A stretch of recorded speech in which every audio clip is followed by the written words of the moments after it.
Hello, my name is Shara Vickers. Thank you for joining me today as I discuss Filipino food and culture. So what's on the menu?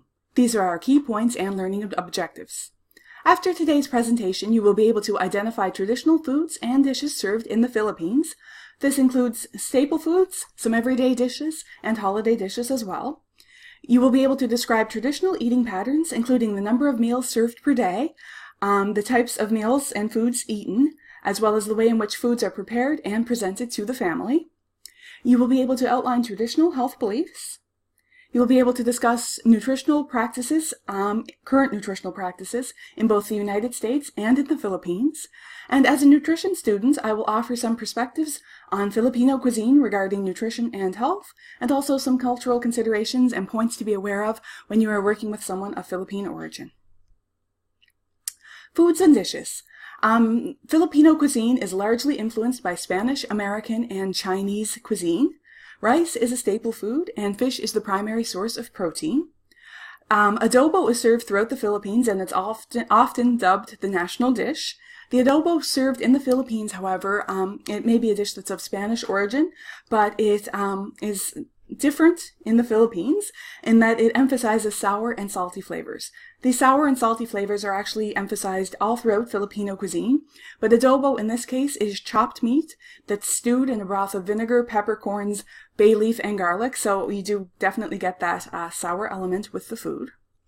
Other flavorings commonly used include fermented fish, soy sauce, and fish sauce as well, so again, heavy on the salty foods or salty flavors.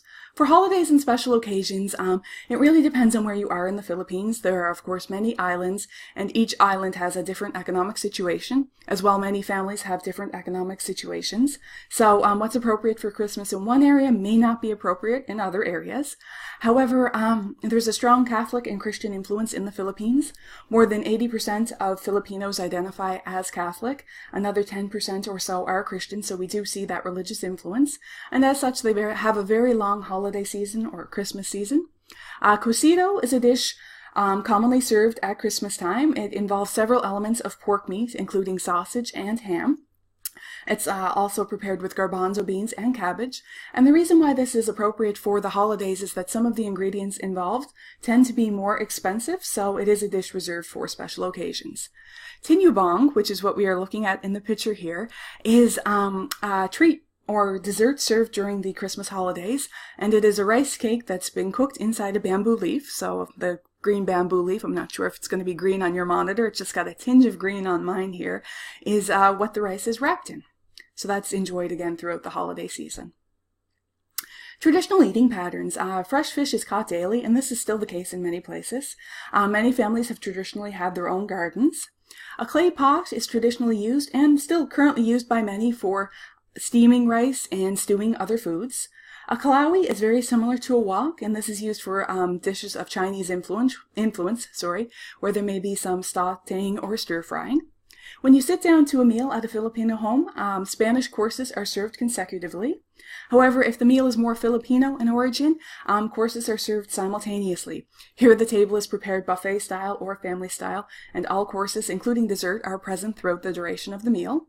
Spoons and forks are common table settings, however knives are not, and this is again because soups and stews are emphasized throughout Filipino cuisine, so there is rarely a need for a knife at the table. Meats and vegetables are chopped at the preparation stage. Generally, the eldest male starts the meal and others follow, and it's considered polite to wait until you are invited to start eating before you actually commence the meal.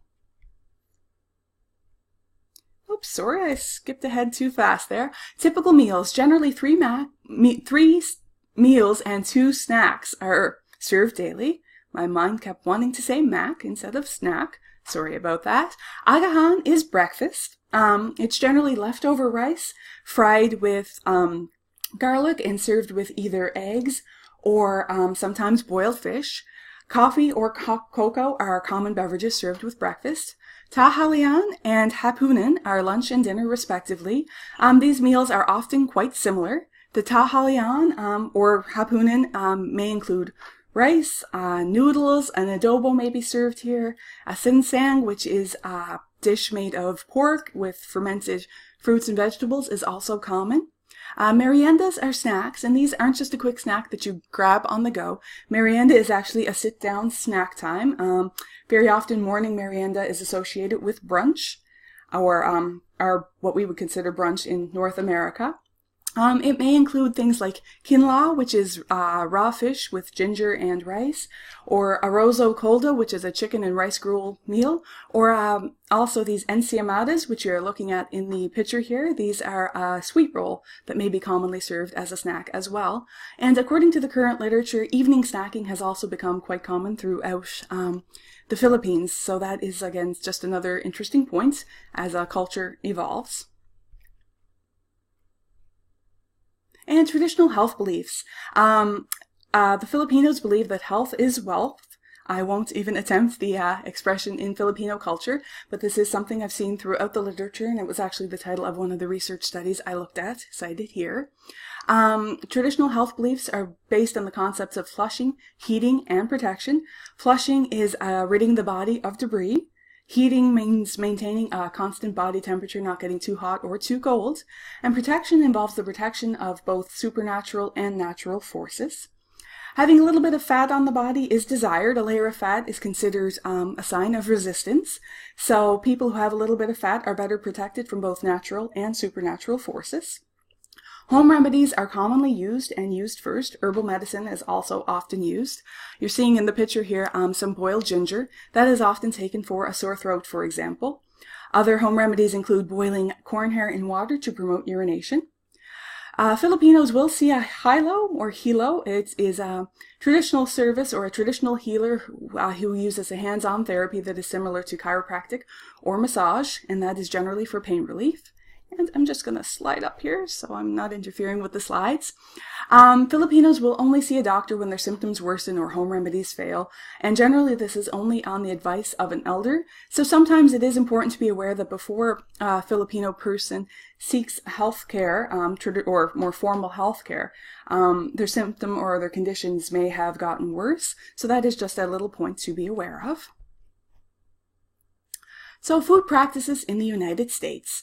First-generation Filipinos tend to report liking American food just as much as traditional Filipino food.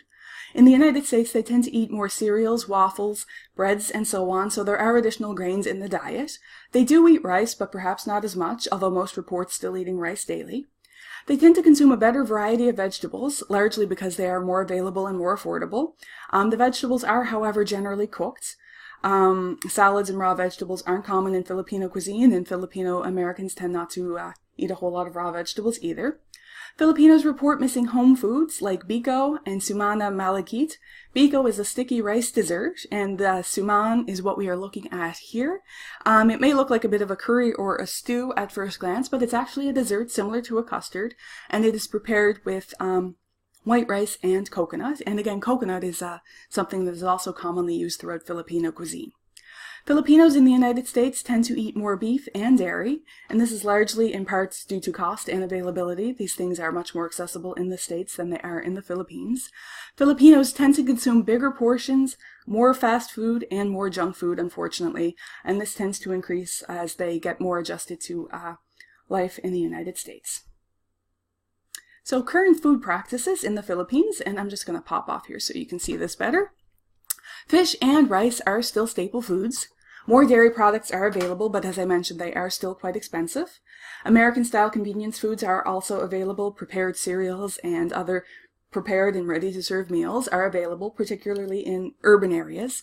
American-style fast food is quite common. We're seeing here a picture of Jollibee. Jollibee is often considered Asia's answer to McDonald's, and it actually originated in the Philippines. When you look at their website or their menu, they tend to emphasize actually fried chicken, but burgers are available. They also tend to serve other Filipino foods or foods of Filipino origin, including rice dishes as well, so you can get a real good mix at Jollibee.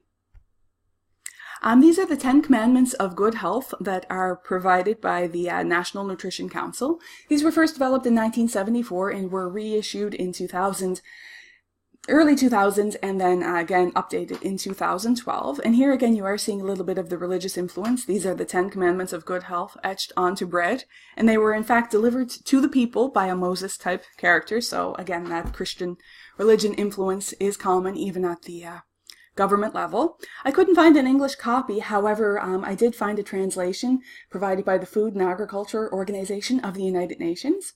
These translate to: eat a variety of foods to get the nutrients you need, breastfeed exclusively for the first 6 months, consume more vegetables and fruits for vitamins and minerals, as well as fiber for the regulation of body processes, consume fish, lean poultry, nuts for the repair of tissues, consume safe food and water to prevent diarrhea and waterborne illness. This is another point to be aware of, that there are still some sanitation issues throughout the Philippines.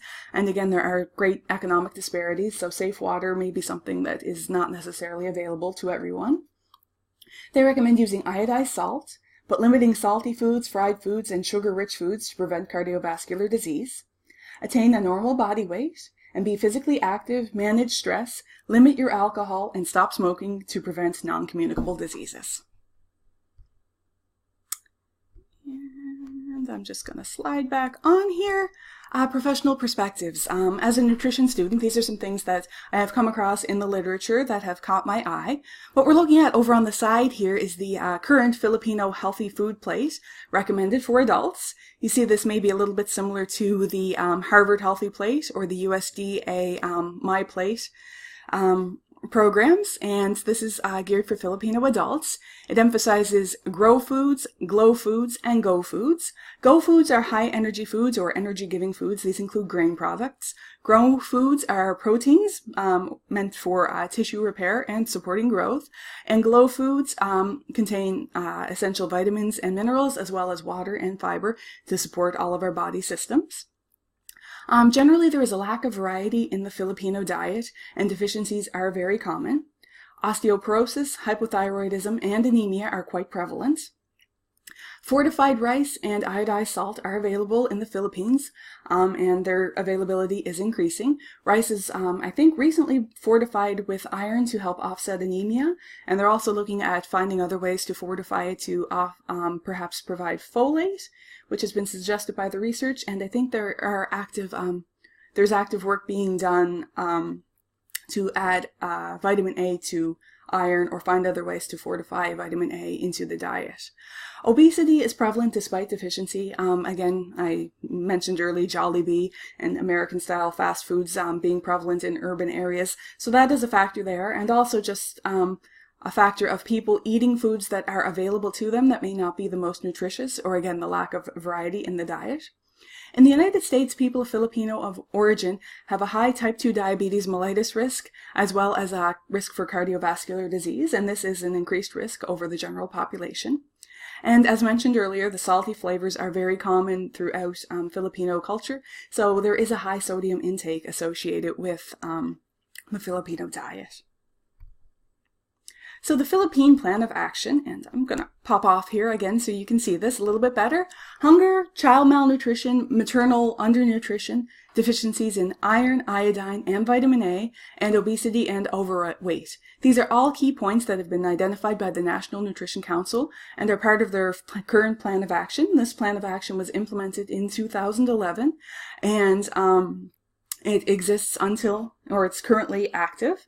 Again, you can see a wide disparity here. Child malnutrition and hunger are two of the key points, but they're also looking to offset obesity and overweight. So there is a fair amount of disparity from among the different islands and among the different cities. Their information here indicates that 30 out of every 100 children throughout the Philippines experience some form of stunted growth or malnutrition. So again, undernutrition and malnutrition are quite widespread. So this is something to be aware of. Some cultural considerations, and all of these statistics here have been provided by the Migration Policy Institute. And I believe, oh, there we are. We were frozen up for a moment. My apologies. 3 million Filipino Americans are in the United States, or 3 million people identify as Filipino American. Recently, 4% of the immigrant population has been of Filipino origin, so that's quite significant. California is a key state. You can see on the map here, the areas that are in darker shades of pink have more Filipino population density. In New York, New Jersey, and Hawaii are other states that have a significant Filipino population. The median family income is $82,000. However, 6% live at or below the poverty line, so that is something to be aware of. And again, you're seeing quite a disparity here. The research does indicate that Filipinos are very likely to hold down 2 jobs, so that may sometimes help to increase the family income there. And again, that is a factor to be aware of. Cultural considerations. Filipinos have a common expression, bahala na, which means it's up to God. The literature indicates that it's often interpreted as being fatalistic or passive outside the Philippines. However, it's not meant to be so. Bahala na, it's up to God, is meant to be uplifting in Filipino culture. It's not giving up responsibility for the things that happen to you in life, but it's just accepting that things are part of God's plan, and that getting better from an illness or the circumstances you encounter throughout your life are part of God's plan. So it is just recognizing that divine force. And as I mentioned, there is a strong Christian influence in the Philippines. Again, the concept of health is wealth. This is, again, prevalent throughout the Philippines. People do really value their good health, which is good. Self-esteem, amor proprio, this is highly valued in Filipino culture. Modesty, however, is also valued. Filipinos generally appear quiet and shy at first. They are very friendly, however, modesty is appreciated, and the Filipino will very often only speak when they've been spoken to. They value work ethic and responsibility. They have a strong work ethic, and they're very responsible in their personal lives and their jobs. They have a high regard for elders. They have close family ties, and marriage is valued. They also have strong community ties and believe in helping out where they can. In healthcare settings, Filipinos rarely seek a second opinion. Additionally, the literature indicates that Filipinos are very often non-confrontational, and they won't necessarily ask questions. They want to respect judgment in a healthcare setting or in other settings. Just in general, Filipinos are non-confrontational and non-argumentative. So very often they will say yes when they really mean no. So that is a point to be aware of. They're not doing it to be deceptive or disrespectful. They're just trying not to be confrontational. So again, that's just a little point to be aware of if you're working with Filipinos in a healthcare setting. They may seem agreeable at first, but there may be underlying questions or concerns that they're just not willing to raise on their own. So there may be that may be a point to be aware of and something to ask or to try to draw out if you're working with someone of Filipino descent in a healthcare setting. And that about sums up the presentation for today. I would like to thank you very much for your time. I appreciate it very much, and I hope that this has helped to improve your level of cultural competency and general knowledge of food and culture in the Philippines. Thank you again.